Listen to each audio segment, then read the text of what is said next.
Boa noite a todos. Sejam bem-vindos à nossa casa de oração. Que seja uma noite bem agradável, de muita harmonia e conhecimento. Nossa casa. A mente é a casa onde cada um de nós reside, segundo as nossas próprias concepções. A imaginação é o arquiteto do nosso verdadeiro domicílio. Se julgarmos que o ouro é o material adequado à nossa construção, cedo sofreremos a ventania destruidora ou enregelante da ambição e da inveja, do remorso e do tédio, que costuma envolver a fortuna em seu castelo de imprevidência. Se supomos que o poder humano deve ser o agasalho de nosso espírito, somos apressadamente defrontados pela desilusão que habitualmente coroa a fronte das criaturas enganadas pelos desvairos da autoridade. Se encontramos alegria na crítica ou na perversidade, naturalmente nos demoramos no cárcere escuro de maledicência ou do crime. Moramos em espírito onde projetamos nosso pensamento. Respiramos o bem ou o mal, de acordo com nossa preferência na vida. Na terra, muitas vezes temos a máscara física emoldurada em honrarias esplendores, conservando-nos intimamente em deploráveis cubículos de padecimento e trevas. Só o trabalho incessante no bem pode oferecer-nos a milagrosa química do amor para a sublimação do nosso lar interno. Por isso mesmo disse Jesus: meu Pai trabalha até hoje e eu trabalho também. Idealizemos mais luz para o nosso caminho. Abracemos o serviço infadigável aos nossos semelhantes e a nossa experiência do alicerce na terra culminará feliz e vitoriosa nos esplendores do céu. Esse é um texto do livro A Coragem de Francisco Xavier, pelo Espírito Emmanuel.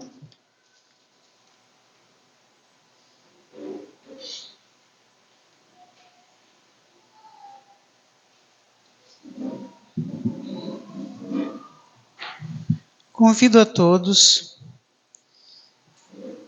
para sentar de uma forma bem confortável. Descruzem as pernas e os braços. Vamos fechar os nossos olhos.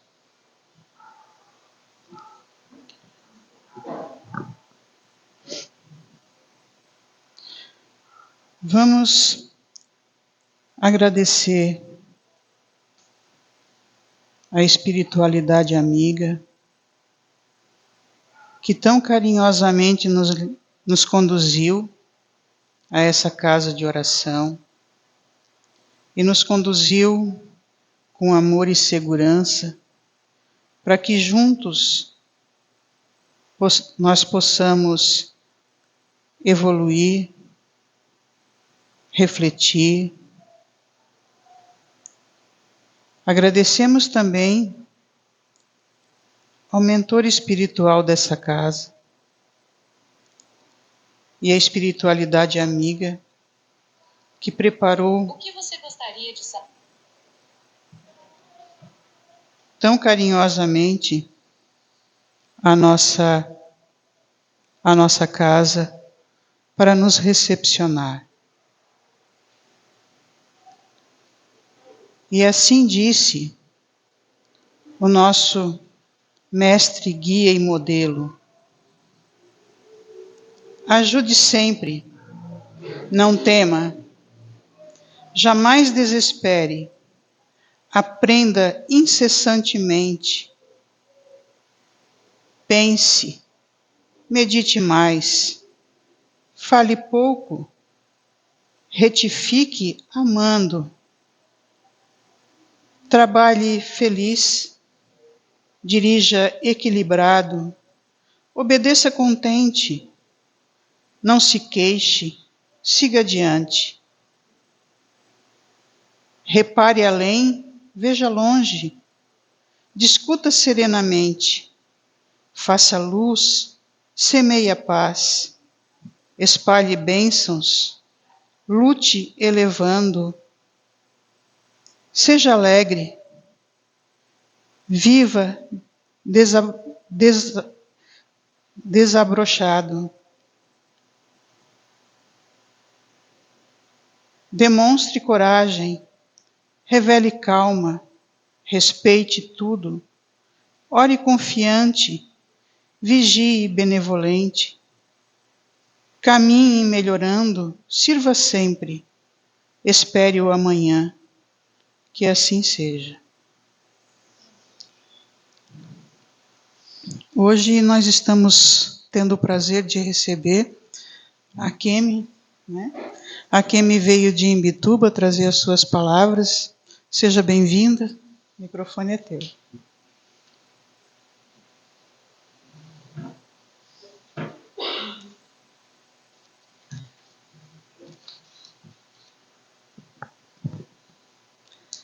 Boa noite a todos. Que a paz de Jesus envolva os nossos corações agora e sempre. O tema que eu trouxe para a nossa reflexão na noite de hoje é a parábola do filho pródigo. Para que a gente possa começar a fazer uma reflexão, eu vou fazer a leitura da palestra para depois a gente fazer alguns comentários referente à mesma. Então, a parábola do filho pródigo está em Lucas, no capítulo 15, versículo de 11 a 32. E diz assim: certo homem tinha 2 filhos. O mais moço deles disse ao pai: Pai, dá-me a parte que me cabe dos bens. E ele lhe repartiu os haveres. Passado não muitos dias, o filho mais moço, ajuntando tudo o que era seu, partiu para uma terra distante e lá dissipou todos os bens, vivendo dissolutamente. Depois de ter consumido tudo, sobreveio àquele país uma grande fome e ele começou a passar necessidade. Então ele foi e se agregou a um dos cidadãos daquela terra, e este o mandou para os seus campos a guardar porcos. Aí desejava ele fartar-se das alfarrobas que os porcos comiam, mas ninguém lhe dava nada. Então, caindo em si, disse: quantos trabalhadores de meu pai têm pão com fartura, e eu aqui morro de fome?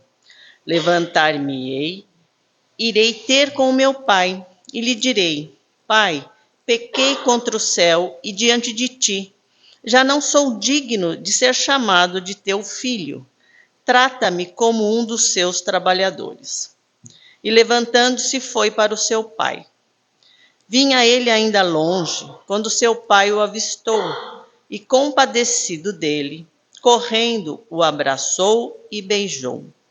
E o filho lhe disse: Pai, pequei contra o céu e diante de ti. Já não sou digno de ser chamado de teu filho. O pai, porém, disse aos seus servos: trazei depressa a melhor roupa, veste-o, ponde-lhe um anel no dedo e sandálias nos pés. Trazei também e matai um novilho cevado. Comamos e regozijemo-nos, porque este meu filho estava morto e reviveu. Estava perdido e foi achado. E começaram a regozijar-se. Ora, o filho mais velho estivera no campo, e quando voltava, ao aproximar-se da casa, ouviu música e danças. Chamou um dos seus criados e perguntou-lhe: que era aquilo? E ele informou: veio teu irmão, e teu pai mandou matar um novilho cevado, porque o recuperou com saúde. Ele se indignou e não queria entrar. Saindo, porém, o pai procurava-o conciliá-lo. Mas ele respondeu ao seu pai: há tantos anos eu te sirvo, sem jamais transgredir uma ordem tua, e nunca me deste um cabrito sequer para alegrar-me com os meus amigos. Vindo, porém, este teu filho, que desperdiçou os teus bens com meretrizes, tu mandaste matar para ele um novilho cevado. Então lhe respondeu o pai: meu filho, tu sempre esteves comigo. Tudo que é meu é teu. Entretanto, era preciso que nos regozitássemos e nos alegrássemos, porque esse teu irmão estava morto e reviveu, estava perdido e foi achado. Então, o que é uma parábola, né? A parábola é uma narrativa alegórica, qual o conjunto dos elementos evoca sempre por comparação outras realidades de ordem superior. Então, a parábola sempre nos traz vários ensinamentos morais. Uma alegoria é uma exposição de um pensamento sob forma figurada. Então, nessa parábola, nós temos 3 personagens, né? Que é Deus e os 2 filhos. Deus não. O pai, que é representado por Deus, e os 2 filhos, que é a humanidade.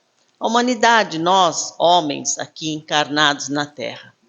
Então, se nós pensarmos que o filho mais novo, sim, ele pediu, né, aquilo que ele tinha direito, e o pai lhe deu. Então, aqui, o filho mais novo usou o seu livre-arbítrio, a sua livre escolha. Naquele momento, ele escolheu pegar tudo aquilo que ele tinha, os seus bens, né, materiais, e saiu pelo mundo, né? Por quê? Nós vivemos nesse mundo chamado de provas e expiações.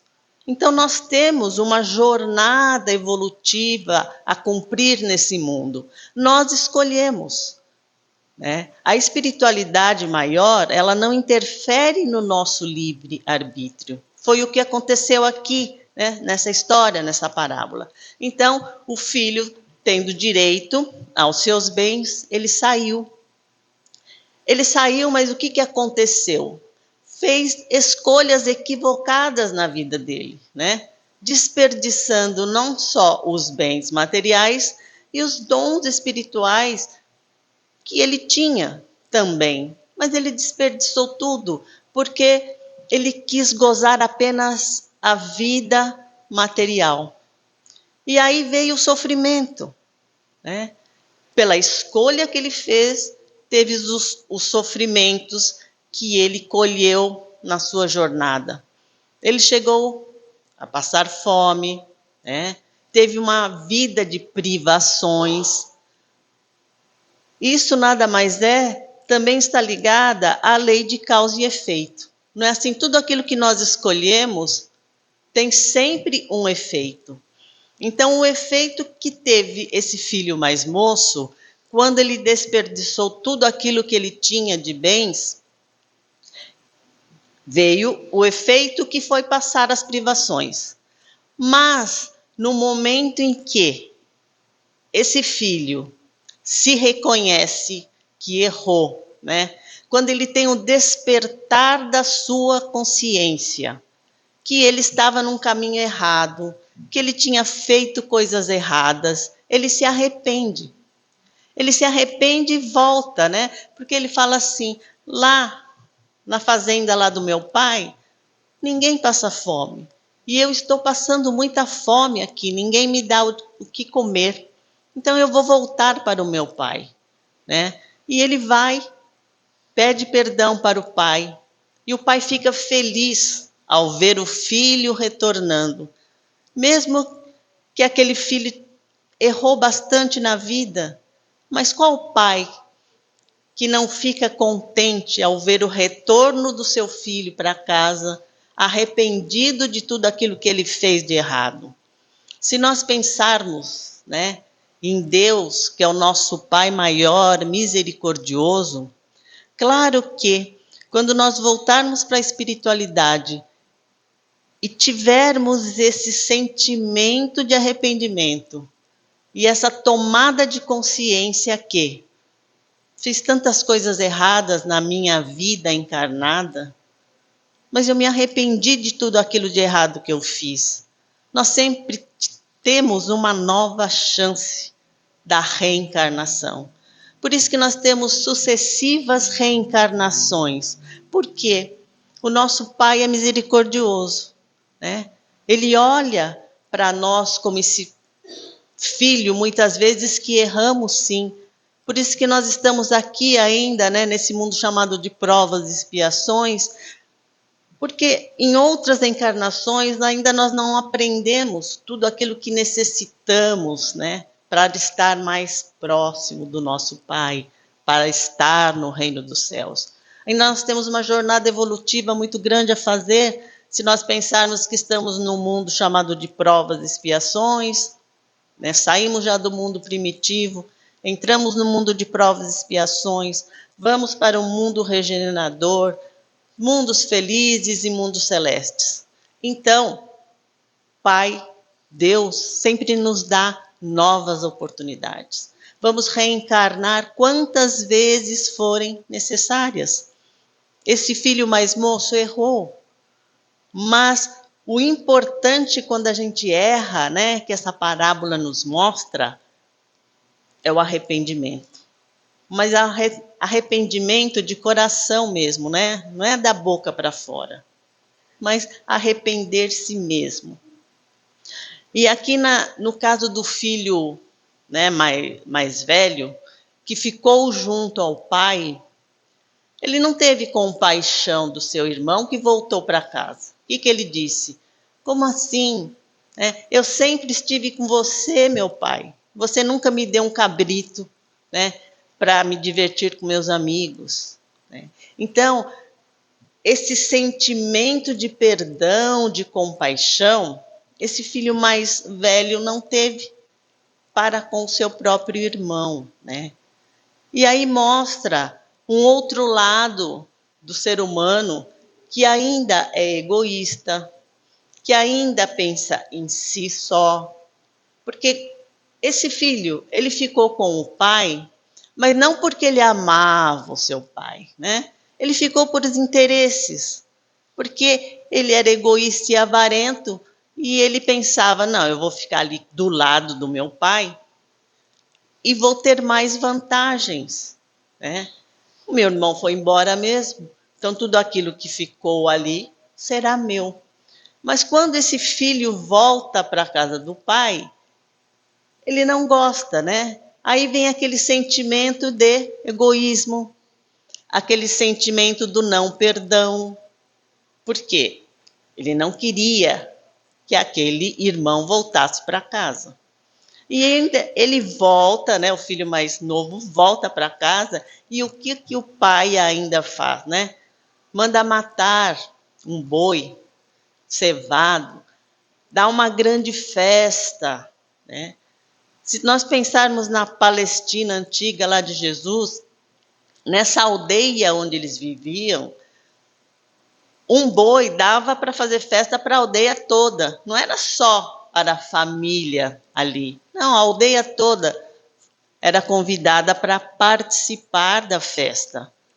E quando o pai fala, coloca um anel na mão, né, do meu filho, uma sandália nos seus pés. Por quê? Isso ele estava recebendo como um verdadeiro filho.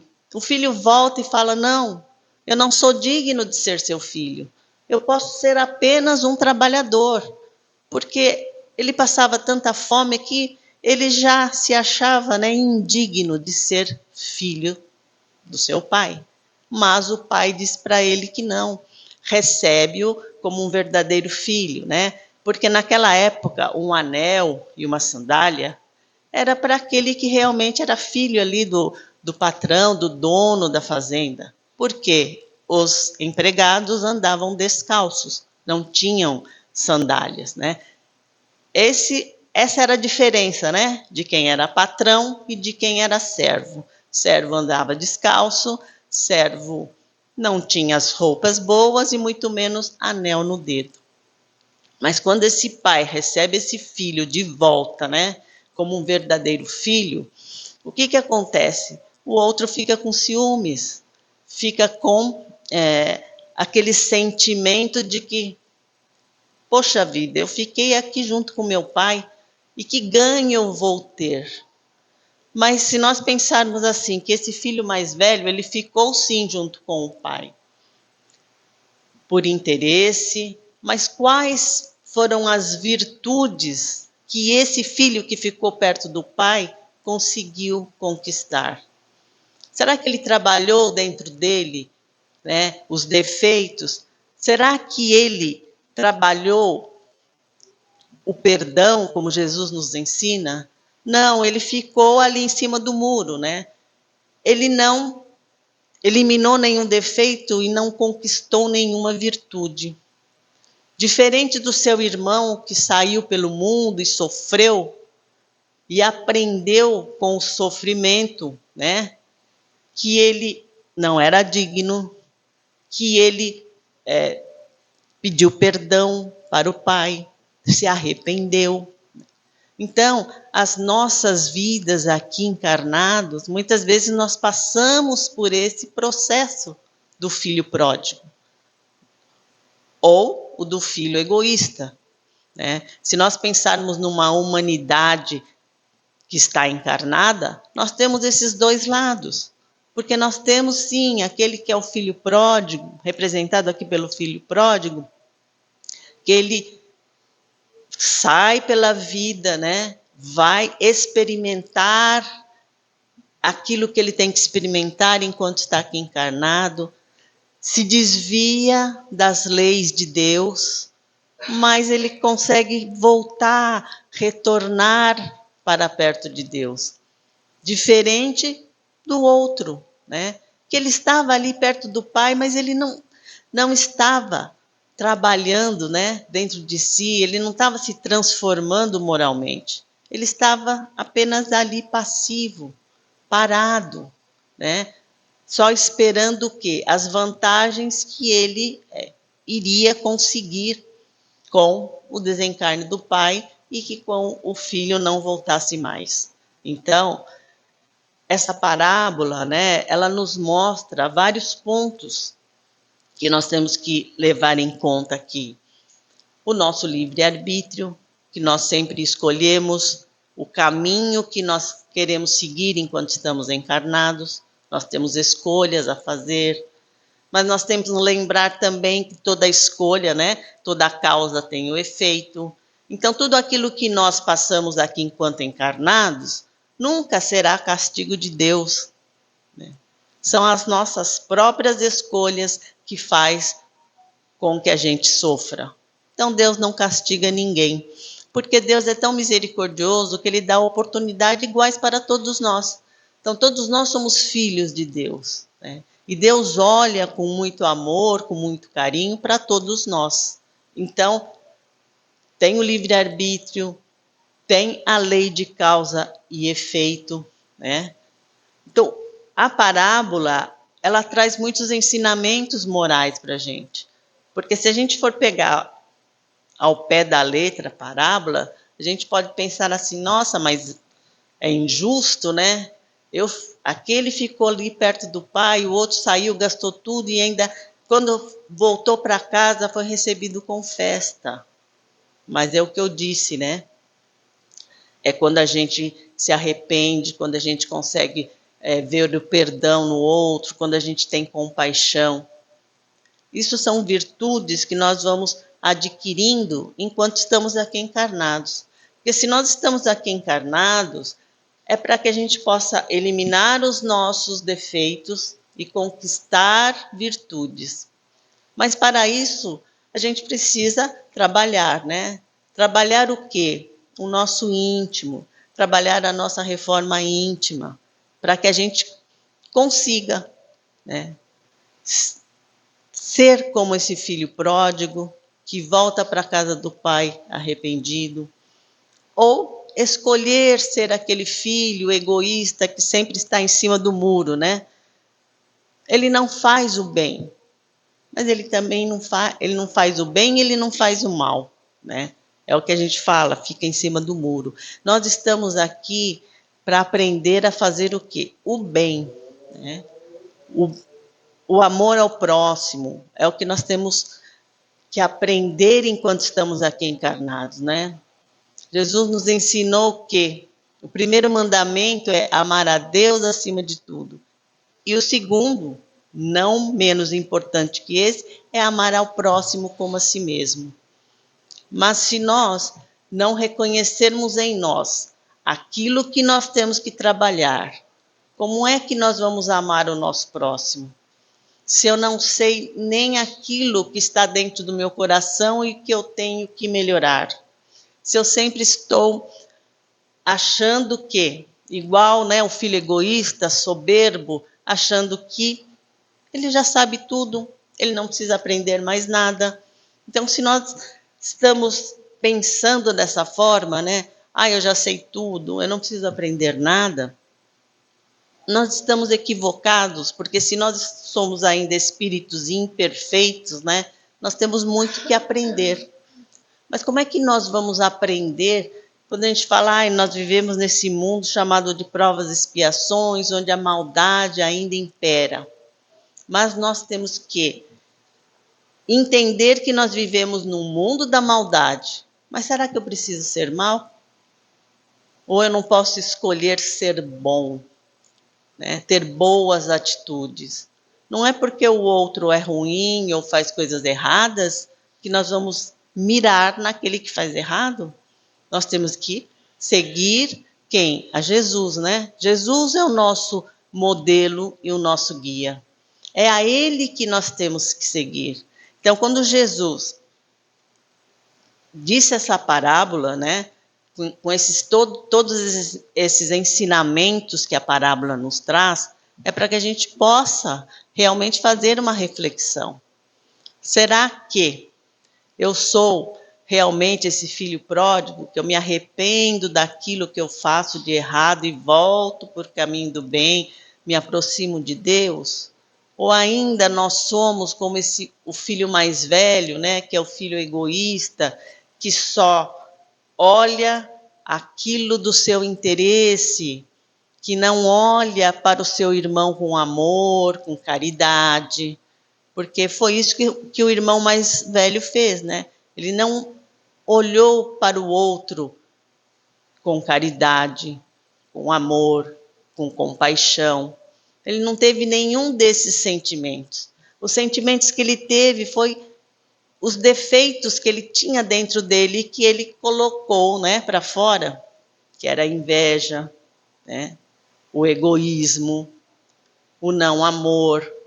Porque quando ele vê o irmão sendo tratado, né, daquela forma, com todo amor, ele simplesmente não quer nem entrar na casa.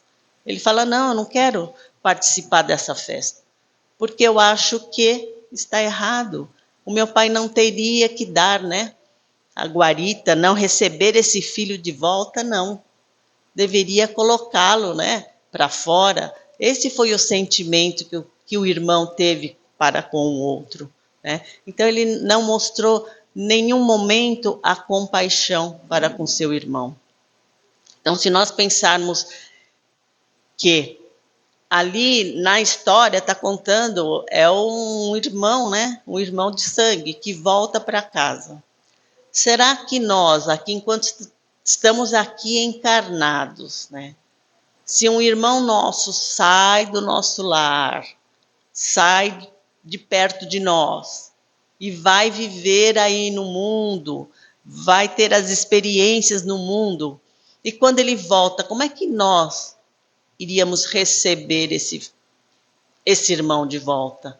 Será que seria com compaixão, entendendo que ele, né, passou as privações, passou necessidades, mas no momento ele se arrependeu e voltou? Ou será que a gente ainda tem esse sentimento de, não, meu pai não tem que receber de volta? Gastou tudo com as meretrizes, gastou tudo fora e ainda eu vou recebê-lo de volta, né? Qual será que seria o nosso sentimento em relação a essa história? Então, Jesus conta essa história, essa parábola do filho pródigo, para que a gente possa entender, né, que se nós vivemos aqui nesse mundo, se nós temos várias encarnações, se nós temos a misericórdia de Deus, por que não ter a misericórdia nossa para com os nossos irmãos que convivem conosco, né? Então, é uma reflexão para que a gente possa fazer nesta parábola, né? E tem outras considerações que está aqui no livro, nesse livro Parábolas, do José de Almeida, que ele estuda só as parábolas, né? Ainda ele fala que assim, que nesta parábola, né? Ele fala assim: o grande consolo que esta passagem traz, né? Finalmente, o filho mais novo faz jus à nossa simpatia. Era um estouvado, leviano e inexperiente, mas é sincero, humilde. Reconheceu o seu erro e implorou misericórdia, porque o mais velho é egoísta, impetuoso, como já foi mostrado no início, foi mesquinho, feriu sentimentos paternos, era bom apenas exteriormente. Entristeceu-se com a felicidade alheia. Enfim, não viu no pródigo um irmão, mas somente um pecador. Alguns acham difícil a parábola e são propensos a justificar a indignação do filho mais velho, porque, conforme ele disse, há tantos anos te sirvo sem jamais transgredir uma ordem tua e nunca me deste um cabrito sequer para alegrar-me com os meus amigos. Vindo, porém, esse teu filho, observar-se que ele não é meu amigo, que desperdiçou os teus bens com as meretrizes, né? E ainda o Senhor mata um novilho cevado. Então é o que eu disse, né? Como é que nós enxergamos essa parábola? Como é que nós enxergamos esses dois filhos? O filho pródigo que tem a razão e tem a misericórdia, ou o filho egoísta ainda, que está ali perto do pai, mas apenas para usufruir aquilo que lhe satisfaz. Se nós pensarmos na humanidade como todo, a humanidade tem filhos pródigos e tem também o filho egoísta, porque nós vivemos numa mescla de espíritos. Então, todos os espíritos não são iguais, né? Todos nós estamos em escalas evolutivas diferentes. Então, alguns se afinizam ainda com aquele filho egoísta. Mas o que Jesus está nos ensinando aqui? Que nós temos que nos afinizar com aquele filho pródigo, com aquele que se arrepende, com aquele que sofre, mas aprende. Mas será que dentro de doutrina espírita nós precisamos de sofrer para aprender as coisas? Claro que não. Nós aprendemos através do amor também, mas vai depender daquilo que nós escolhemos. O que eu escolho para a vida, né? O que eu escolho para a minha vida? É sempre estar na prática do bem, é sempre olhar o outro com amor, com fraternidade, com perdão. Isso tudo influencia na nossa vida. Então, como é que nós, enquanto estamos aqui encarnados, enxergamos a nossa vida? Ao olhar do filho pródigo, ao olhar do filho egoísta, né? Cabe a cada um de nós fazer essa pequena reflexão. O que eu faço enquanto encarnado? Erro bastante? Todos nós erramos, mas se eu errar, eu levanto, né? Levanto a cabeça e sigo o meu caminho, sem reclamar, sem maldizer a Deus, mas seguindo a caminhada que cada um de nós temos. Todos nós temos o quê? Tarefas, missões a cumprir aqui. E se nós soubermos aquilo que nós temos que fazer, a nossa jornada evolutiva sempre ficará mais suave, né? Com menos sofrimentos. Nós não precisamos sofrer para evoluir. Nós precisamos simplesmente aprender a amar, a ser misericordioso com o nosso irmão, como Deus é misericordioso com todos nós, né? Espero que tenha dado para fazer uma pequena reflexão dessa parábola, né? Quem quiser ler novamente está em Lucas. Lucas capítulo 15, versículo de 11 a 32. Que Jesus abençoe a todos nós, que assim seja, graças a Deus.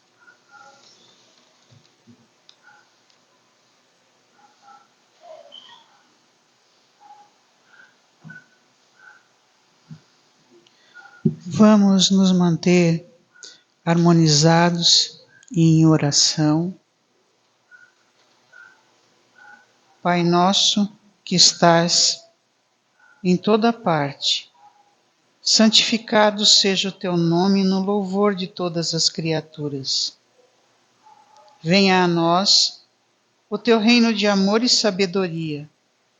Seja feita a tua vontade, acima de nossos desejos, tanto na terra quanto nos círculos espirituais. O pão nosso, da mente e do corpo, dai-nos hoje. Perdoa as nossas dívidas, ensinando-nos a perdoar nossos devedores com o esquecimento de todo o mal. Não permitas que venhamos a cair nos golpes da tentação de nossa própria inferioridade. Livra-nos do mal que ainda reside em nós mesmos, porque só em ti brilha a luz eterna do reino e do poder, da glória e da paz, da justiça e do amor para sempre. Que assim seja, graças a Deus. Vamos nos manter em silêncio. Vamos passar agora para a fluidoterapia. Quem desejar fazer a fluidoterapia, aguarde nos lugares que serão chamados. Obrigada.